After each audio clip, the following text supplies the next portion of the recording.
ഇതൊരു magic supplement ആണെന്ന് ഞാൻ പറയും. കാരണം ലിയോന് ഒരു മാസം മുമ്പ് കാല് നിലത്ത് കുത്താൻ വയ്യാത്തൊരവസ്ഥ വന്നിട്ടുണ്ടായിരുന്നു. ആ ഒരു സമയത്ത് വെറും 15 ദിവസം മാത്രമാണ് ഞാൻ ഈ ഒരു ജോയിൻറ്റ് സപ്ലിമെൻറ്റ് ലിയോന് കൊടുത്തത്. അപ്പോഴത്തേക്കും അവൻ്റെ കുരുത്തക്കേട് റീസ്റ്റാർട്ട് ചെയ്തു.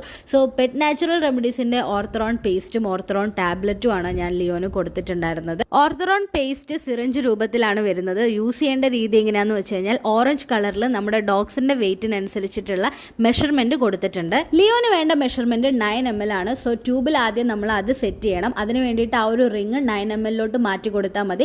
ഇനി സംഭവം സിമ്പിളാണ്. പ്രഷർ അപ്ലൈ ചെയ്യുമ്പോൾ മെഡിസിൻസ് പുറത്തേക്ക് വന്നോളും. എക്സ്ട്രാ മെഡിസിൻ പുറത്തേക്ക് പോകുന്നുള്ള ടെൻഷൻ വേണ്ട. നമ്മൾ എത്രയാണോ സെറ്റ് ചെയ്തത് അത് മാത്രമാണ് പുറത്തേക്ക് വരുള്ളൂ. ഫുഡിൻ്റെ കൂടെ മിക്സ് ചെയ്തോ അല്ലാതെയോ നമുക്കിത് കൊടുക്കാൻ പറ്റും. പെറ്റ് നാച്ചുറൽ റെമഡീസിൻ്റെ എല്ലാ പ്രൊഡക്റ്റുകളും പാലറ്റബിൾ ആണ്. അവർക്ക് വളരെ ഇഷ്ടപ്പെട്ടിട്ടുള്ള ഒരു ടേസ്റ്റിലാണ്. അതേപോലെ ടാബ്ലറ്റ് ലവ് ഷേപ്പിലാണ്. അതും അവർക്ക് ഒരുപാട് ഇഷ്ടമാണ്. Thank you pet natural remedies.